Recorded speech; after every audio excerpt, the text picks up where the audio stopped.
Hey there gardeners, Chris here today from Garden Steading. It is blowing an absolute gale. We are in that really awkward autumn weather where it's starting to cool down, which is beautiful, but it is super windy, and that does create some problems in the garden because it dries everything out incredibly. So it's not as hot, which is a nice change from summer.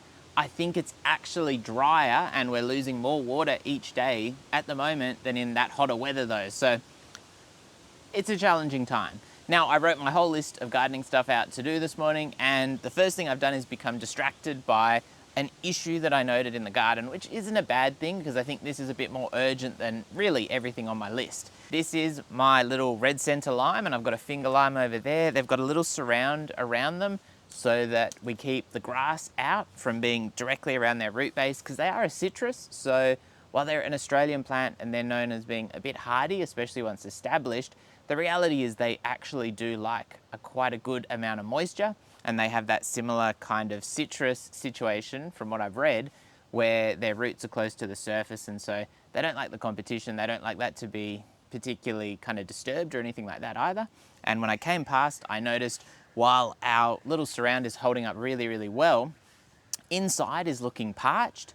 The plants are looking a little bit stressed, not enormously, and obviously they need a little bit of TLC. And so what I've done so far is I put a little bit of blood and bone that I just had lying around the very outside of that surround, as basically the hope that that will make its way towards the plant when it gets watered.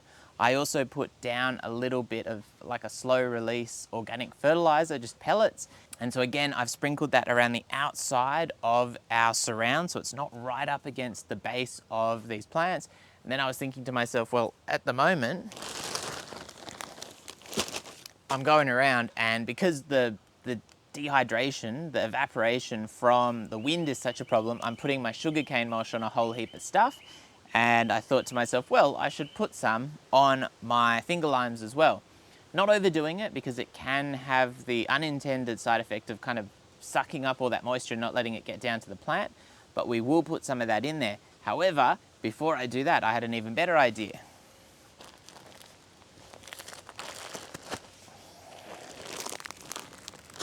So at the moment we're setting up our self-wicking garden beds with IBCs, and I've done 2 of them. I've got 1 more to do, and so I'm still putting together my compost mix. So it's like a compost, vermiculite and core mix, and I've got bags of compost ready to go. This is one of the cheaper bags.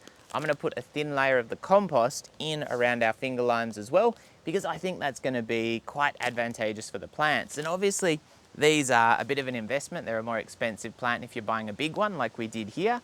And I want them to go really well because they're a bit of a feature piece as well. They're quite close to the house. And yeah, we're going to basically derail the whole morning's plans, get this compost on, get a bit of sugarcane mulch on. I'll put the compost on, give them another water. They had a water after each of those fertilizers, and then the sugarcane will go on, and then we can move back on to our list of things to do in the garden. This is our big finger lime here. It is actually quite tall. It's taller than I am, so it's, I'd say now over 1.8 meters tall. It was a big one when we bought it, but it is going very, very well, and it's growing quite nicely. However, as you can see down here, while it's got a little bit of mulch around it, and this has just been heavily watered, and we've got a little bit of kind of like a weed growth in there, the reality is that that's pretty harsh, and the soil here is really just sandy and there's not a lot of goodness to it, so we do need to amend it to keep these growing well. Now our red centre lime, it's in a bit of an awkward position here near our birdie's elevated planter, as you can probably see in the background there. And I probably need to train it a little bit further up, but its soil is even worse than the finger lime. And it's actually had some tomatoes growing in it. I don't know if you can see here, but they're dead now. But it had tomatoes growing in the same spot quite successfully. So I think it's going all right, but it could be doing better.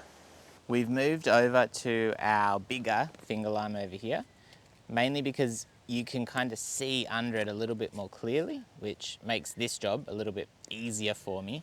Where the other one, I'm going to be scrabbling around under it and probably pricking myself full of the prickles. And notably, these are a very, very prickly tree, and probably even worse than the prickles on them like this, if you're just trimming branches off and dropping them around the tree, in this surround would be okay because it's not like anyone's stepping in there and I'm not digging around by hand. But if you cut these branches off and drop them, when they dry, they become needle-like, way, way sharper and more horrible, and a really awful thing to encounter in the garden.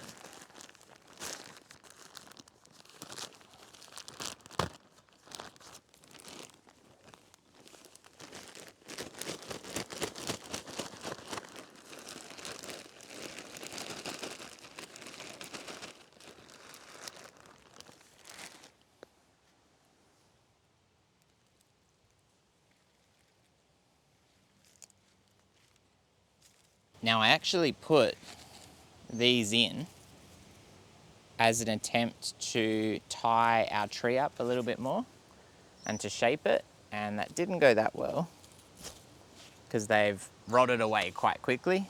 But it might be worth, after doing all this, redoing it so that we can get some of these branches a little bit higher, or perhaps, because it's growing so well, maybe we just trim off those lower branches.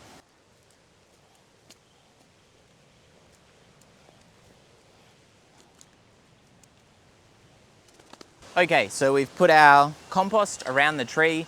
I reckon we could probably have used a whole bag. Do I want to use a whole bag?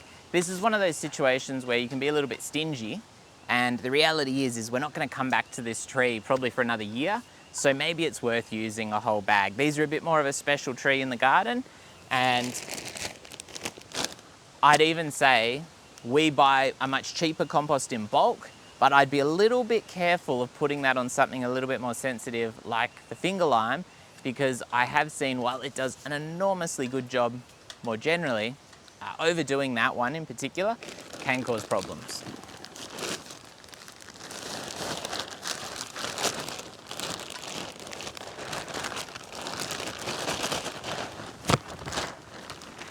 And these are very, very competitively priced for bags of compost from our local hardware shop in Laurelton.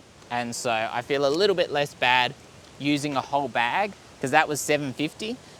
Some of the other compost that we bought were as much as $13 a bag, or I think even $14 a bag. And they might be, they might have a lot more good stuff added into them or something like that. But this to me is a good value option. And in the IBCs, I'm mixing them, so I'm getting a nice combo of everything. So that is a much better layer of compost, and that is pretty much perfect, I'd say, for something like this.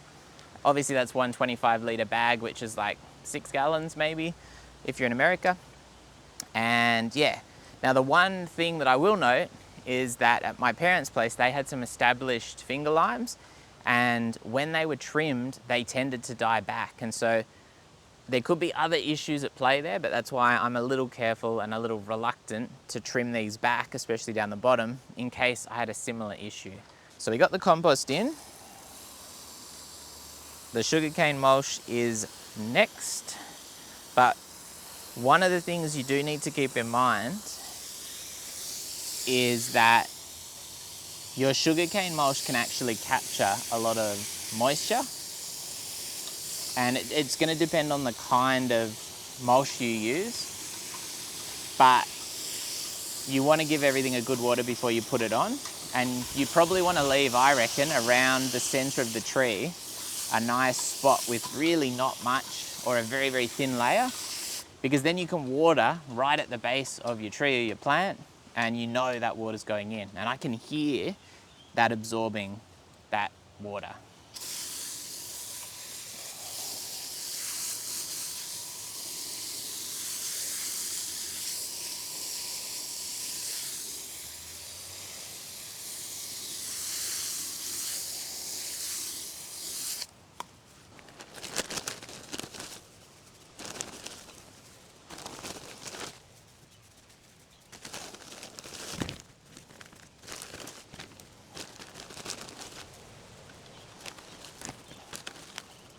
Now, why am I going to give this an extra water?